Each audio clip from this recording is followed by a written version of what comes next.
Subscribe कीजिए learning pharmacy channel को and bell icon को दबाइए लेटेस्ट फार्मेसी वीडियो सबसे पहले देखने के लिए।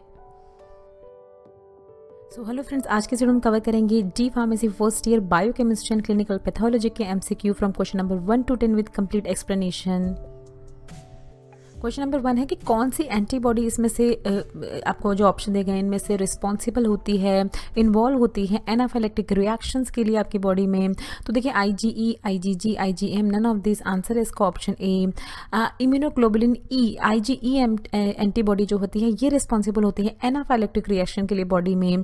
क्या होता है देखिए इस तरह की रिएक्शन जब भी कोई एंटीजन किसी पर्सन की बॉडी पे अटैक करता है, एंटीजन मतलब कोई फॉरेन इन्वेडर, तो क्या होती है ये जो प्लाज्मा सेल्स होती हैं ये एंटीबॉडीज प्रोड्यूस करने लगती हैं उस एंटीजन के अगेंस्ट। तो कौन सी एंटीबॉडीज मेनली प्रोड्यूस होती है ये पूछा था आपसे, तो आईजीई मेनली प्रोड्यूस होती है। आईजीई क्या करती है देखिए, मास्ट सेल होती है हमारी बॉडी में, उससे ये हिस्टामिन को रिलीज करवाती है और ये हिस्टामिन जो है इसके रिलीज होने के कारण ही बहुत सारे एनाफाइलेक्टिक रिएक्शंस होते हैं। एनाफाइलेक्टिक रिएक्शन क्या होते हैं आप कह सकते हैं कॉमन एलर्जिक रिएक्शंस होते हैं, जैसे hay fever, certain type of asthma हो जाता है पर्सन को, हाइव्स मतलब एक तरह का स्किन रैशेज हो जाते हैं पर्सन की बॉडी पे। तो ये सारे रिएक्शन जो हैं ये ट्रिगर होते हैं आईजीई एंटीबॉडीज के द्वारा। किस तरह के देखिए किस तरह के एंटीजन अटैक करते हैं वो बताया, तो पोलन्स एंड अदर एलर्जेंस जो हैं जब उसके कांटेक्ट में आती है बॉडी तब इस तरह की एंटीबॉडीज प्रोड्यूस होती हैं और तब इस तरह के देखिए hay fever, asthma and hives जैसे एनाफाइलेक्टिक रिएक्शन, एलर्जिक रिएक्शन होते हैं बॉडी में। क्वेश्चन नंबर 2 है पेनिसिलेज रेजिस्टेंट एंटीबायोटिक कौन सा है आपसे पूछा है, phenoxymethyl penicillin, ampicillin, benzyl penicillin या मेथिसिलिन। आंसर है इसका ऑप्शन डी, मेथिसिलिन है। देखिए पेनिसिलेज रेजिस्टेंट एंटीबायोटिक। सबसे पहले देखिए तो जनरल कंसेप्ट देखते हैं किस तरह से ये पेनिसिलेज काम करता है। पेनिसिलेज जिसको बीटा लैक्टामेज भी कहते हैं। फिर क्या होता है देखिए पेनिसिलिन, इस तरह का पेनिसिलिन का ये स्ट्रक्चर होता है जहाँ पर ये बीटा लैक्टम रिंग प्रेजेंट होती है। पेनिसिलिन जो है ये एक तरह की ड्रग होती है, एंटीबायोटिक होती है जिसको बहुत सारे सर्टेन टाइप ऑफ एंटीबैक्टीरियल की तरह यूज़ किया जाता है, बैक्टीरियल इन्फेक्शंस को ट्रीट करने के लिए, बैक्टीरिया को किल करने के लिए यूज़ किया जाता है।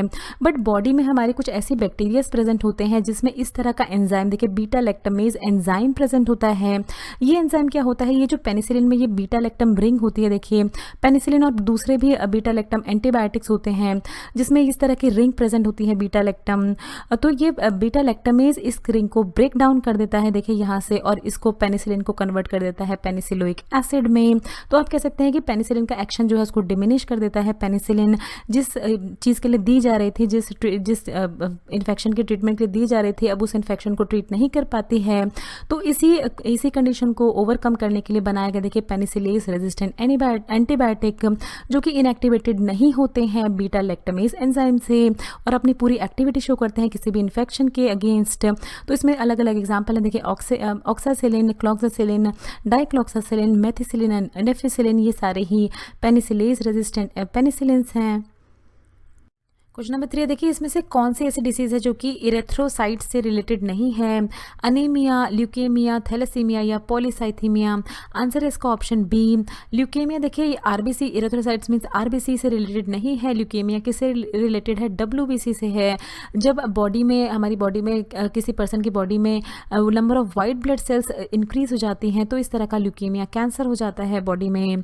फिर क्या होता है देखिए अनीमिया, थैलेसीमिया, पॉलीसाइथीमिया, ये हमने अपना ब्लड टॉपिक अपलोड किया अपने चैनल पे एनाटॉमी में, तो अगर आप इसके बारे में डिटेल में देखना चाहते हैं तो वहाँ जाके देख सकते हैं। अनीमिया में क्या होता है कि इसमें इरेथ्रोसाइट लेवल कम हो जाता है, थैलेसीमिया में भी इरेथ्रोसाइट लेवल कम हो जाता है, ऑक्सीजन कैरिंग हीमोग्लोबिन जो है वो कम हो जाती है थैलेसीमिया में। इनहेरिटेड डिसीज होती है, ये जेनेटिक डिसीज होती है एक तरह से। एंड पॉलीसाइथीमिया में ये इरेथ्रोसाइट का नंबर इंक्रीज हो जाता है। तो ये तीनों ही जो हैं इरेथ्रोसाइट से रिलेटेड हैं।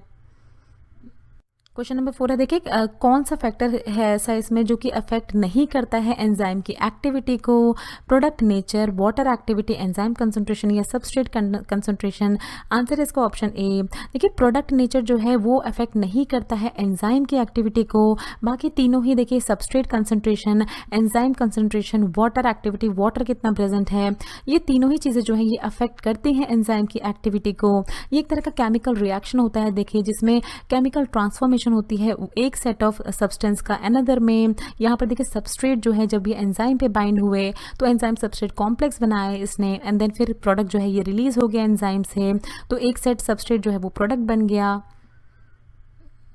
टायरोसिन का क्या रोल होता है बॉडी में, आपसे पूछा। देखिए, ट्रांसमिट करना नर्व इम्पल्स, यूज़ किया जाता है हार्ट के द्वारा प्रॉपर ब्लड सर्कुलेशन के लिए, हेल्प करता है एलिविएट करने में इंसोम्निया, एलिविएट मतलब लेस, कम करने में insomnia, and production of hormones for immunity. Answer इसका ऑप्शन ए। तो देखिए, टायरोसिन का रोल होता है ट्रांसमिट करना नर्व इम्पल्स, ये बहुत ही एसेंशियल कॉम्पोनेंट होता है जो कि मेनली रिस्पॉन्सिबल होता है प्रोडक्शन करने के लिए बहुत इंपॉर्टेंट ब्रेन केमिकल, जैसे देखिए neurotransmitter, epinephrine, nor epinephrine and dopamine, और एक तरह से नर्व इम्पल्स ट्रांसमिशन जो है उसमें हेल्प करता है। टायरोसिन जो है वो ऑल्सो हेल्प करता है प्रोड्यूस करने में। देखिए, मिलानिन, मिलानिन एक ऐसा पिगमेंट होता है जो कि हमारी बॉडी के हेयर और जो हमारा स्किन कलर होता है उसके लिए मेनली रिस्पॉन्सिबल होता है। तो अगर ये कम होता है किसी भी पर्सन की बॉडी में, ठीक से सेक्रेट नहीं हो रहा है, ब्रेन में सेक्रेट नहीं हो रहा है, तो क्या है, तो इसको सप्लीमेंट्स की फॉर्म में दिया जाता है ताकि इस तरह की जो डिस्टर्बेंस है उसको ट्रीट किया जा सके। कितना परसेंटेज बाइकार्बोनेट रीअब्जॉर्ब होता है प्रॉक्सिमल कॉन्वोल्यूटेड ट्यूब्यूल में, आपको लिमिट्स दी गई हैं। देखिए, 15 to 20%, 85 to 90, 30 to 35 and 55 to 60%। तो आंसर है इसका ऑप्शन बी। 85 to 90% तक देखिए जो बाइकार्बोनेट होता है वो रीअब्जॉर्ब कर लिया जाता है प्रॉक्सिमल कॉन्वोल्यूटेड ट्यूब्यूल के द्वारा, और जो रेस्ट जो बाकी बच जाता है बाइकार्बोनेट वो फिर रीअब्जॉर्ब कर लिया जाता है distal tubule and collecting duct के द्वारा। तो देखिए, इस फिगर में अगर आप देखें तो आपको अच्छे से दिखेगा, ये देखिए किडनी होती है, यहाँ पर अगर इसका क्रॉस सेक्शन लिया गया है तो ये पूरा ही स्ट्रक्चर होता है। देखिए, अलग अलग यहाँ पर renal arteries, renal veins present होती हैं। यहाँ से देखिए ये शुरू होता है, ये रीनल कॉर्पुसल्स होती हैं, ग्लोमेरुलस होता है, फिर यहाँ से ये देखिए ये वाली जो डक्ट है ये जाती है प्रॉक्सिमल कॉन्वोल्यूटेड ट्यूब्यूल, यहाँ से ये पूरी ही ट्रेवल करके जाती है, ये होता है लूप ऑफ हेनले, फिर यहाँ ये ascending and descending loop of Henle से होते हुए जब ये यहाँ पर पहुँचती है तो ये होती है डिस्टल कॉन्वोल्यूटेड ट्यूब्यूल, एंड फिर यहाँ पर कलेक्टिंग डक्ट आती है। तो बाइकार्बोनेट जो है देखिए वो 80 to 90% तो प्रॉक्सिमल कॉन्वोल्यूटेड ट्यूब्यूल में ही रीअब्जॉर्ब हो जाता है, बाकी जो बचता है वो यहाँ के distal convoluted tubule and collecting duct में आकर रीअब्जॉर्ब हो जाता है। सो क्वेश्चन नंबर 7 है, देखिए कौन सा फॉलोइंग एंजाइम लेवल जो है वो मॉनिटर किया जाता है क्रॉनिक अल्कोहलिक्स में। क्रॉनिक अल्कोहलिक्स मतलब ऐसे लोग जो कि बहुत लंबे समय से शराब का सेवन करते आ रहे हैं, तो क्रॉनिक अल्कोहलिक्स में पता लगाने के लिए वो बहुत लंबे समय से शराब का सेवन करते आ रहे हैं, इसमें से कौन से एंजाइम लेवल को चेक किया जाता है, सीरम ALP, SGPT, SGOT या गामा ग्लूटामाइल ट्रांसफेरेज। आंसर है इसका option D, gamma glutamyl transferase GGT test किया जाता है इन तरह के पर्सन्स में। क्रॉनिक अल्कोहलिक्स के केस में उनका इस अल्कोहल अब्यूज़ का पता लगाने के लिए ये देखिए ये टेस्ट ऐसा टेस्ट होता है जो कि मेजर करता है कि कितना गामा ग्लूटामाइल ट्रांसफेरेज प्रेजेंट है इस तरह के पर्सन के ब्लड में। सबसे पहले देखिए क्या होता है, ये गामा ग्लूटामाइल ट्रांसफेरेज एक तरह का एंजाइम होता है जो कि हमारी पूरी ही बॉडी में पाया जाता है, बट मोस्टली ये लीवर में पाया जाता है। गामा ग्लूटामाइल ट्रांसफेरेज जब लीवर डैमेज होना शुरू हो जाता है, क्योंकि क्रॉनिक अल्कोहलिक्स के केस में क्या है, उनका लीवर जो है वो धीरे धीरे डैमेज होना शुरू हो जाता है, तो इस केस में क्या होता है, ये जब भी लीवर डैमेज होता है तो ये GGT जो है ये लीवर से निकल के ब्लड स्ट्रीम में आना शुरू हो जाता है।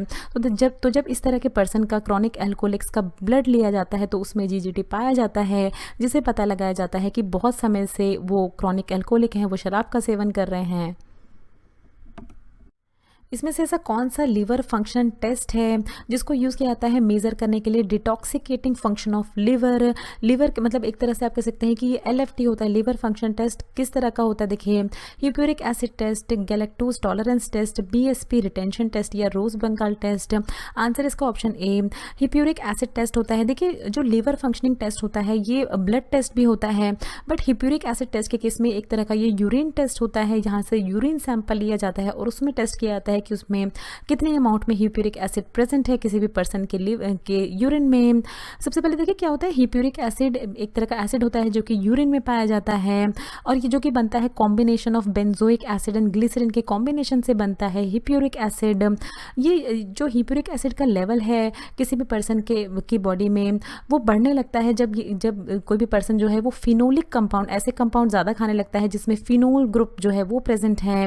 फिर क्या होता है, ये फिनोल जो है ये पहले कन्वर्ट होता है बेंजोइक एसिड में, और फिर ये फिनोल जो है फाइनली कन्वर्ट हो जाता है हिप्यूरिक एसिड में, एंड देन फिर ये जो हिप्यूरिक एसिड है ये एक्सक्रीट होने लगता है यूरिन में। तो इस तरह से देखिए यूरिन सैंपल लिया जाता है, यहाँ पर स्टैंडर्ड हिप्यूरिक एसिड बनाया जाता है लैब में, फिर urine sample A and urine sample B आप देख रहे हैं, तो फिर चेक किया जाता है कि क्या ये इस स्टैंडर्ड को मैच कर रहा है, क्या कोई यूरिन सैंपल, और उससे पता लगाया जाता है कि कितना हिप्यूरिक एसिड प्रेजेंट है किसी भी पर्सन की बॉडी में। क्वेश्चन नंबर 9 है, इसमें से कौन सा ऐसा प्लाज्मा प्रोटीन है जिसका लेवल डिक्रीज होने लगता है सिरोसिस ऑफ लिवर में, लिवर डैमेज की स्टेज पे? Beta globulin, albumin, alpha globulin या गामा ग्लोबुलिन? आंसर है इसका ऑप्शन बी, एल्ब्यूमिन का लेवल जो है ये डिक्रीज होने लगता है लिवर डैमेजिंग की स्टेट पे, सिरोसिस ऑफ लिवर में। सबसे पहले देखिए ये जो ब्लड सैंपल विड्रॉ किया जाता है तो इसमें 55% थोड़ी देर के बाद जो है ये आरबीसी, डब्ल्यूबीसी एंड प्लेटलेट जब ये सेटल डाउन हो जाती हैं तो ये ऊपर जो क्लियर लिक्विड दिखता है ये इसको प्लाज्मा कहते हैं। 55% प्रेजेंट होता है। अब इस प्लाज्मा में भी 7% टोटल प्रोटीन्स प्रेजेंट होते हैं, जिसमें अलग अलग कंसंट्रेशन में देखिए ये अलग अलग प्रोटीन होते हैं। एल्ब्यूमिन होता है 58%, ग्लोबुलिन 38% एंड फिब्रिनोजन 4%। तो आपको ये प्रोटीन की कंसंट्रेशन भी याद रखनी है, ये भी आपसे एग्जाम में पूछ सकते हैं। तो सबसे ज़्यादा अमाउंट में देखिए एल्ब्यूमिन प्रेजेंट है। एल्ब्यूमिन जो है सबसे ये ऐसा प्रोटीन है जो कि लीवर के द्वारा बनाया जाता है। एल्ब्यूमिन का बेसिक फंक्शन क्या होता है कि ये जितने भी जो फ्लूइड होते हैं ब्लड स्ट्रीम में उनको ब्लड स्ट्रीम में ही रखने का काम करता है ताकि वो दूसरे टिश्यूज़ में लीक ना हो। तो ये काम होता है, एक तरह से विस्कोसिटी को बनाए रखता है जो भी ब्लड होता है उसकी।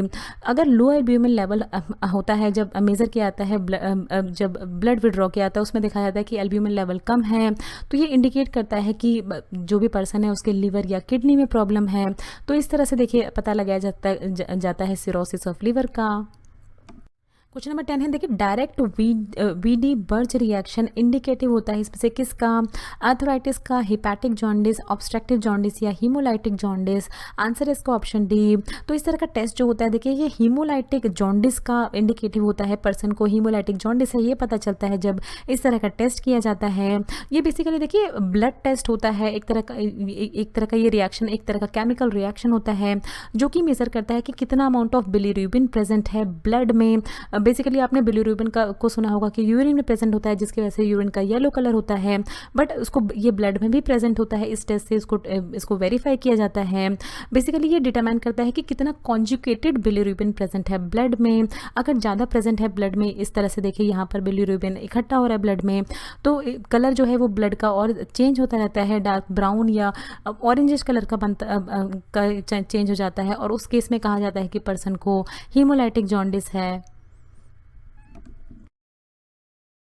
So thanks for watching. Next video में हम कवर करेंगे D pharmacy first year biochemistry and clinical pathology के MCQ from question number 11 to 20 with complete explanation. So friends, अगर आपको ये वीडियो जो लगे तो इस वीडियो को ज़रूर लाइक कीजिए, शेयर कीजिए अपने फ्रेंड के साथ।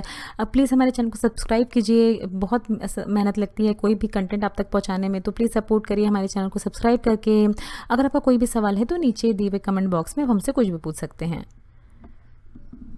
ये कुछ हमारे रिलेटेड वीडियोस के लिंक हैं जिन पे क्लिक करके आप उनको देख सकते हैं। दोस्तों, लर्निंग फार्मेसी पे आने के लिए और ये वीडियो देखने के लिए आपका बहुत बहुत शुक्रिया। मिलते हैं अगले वीडियो में।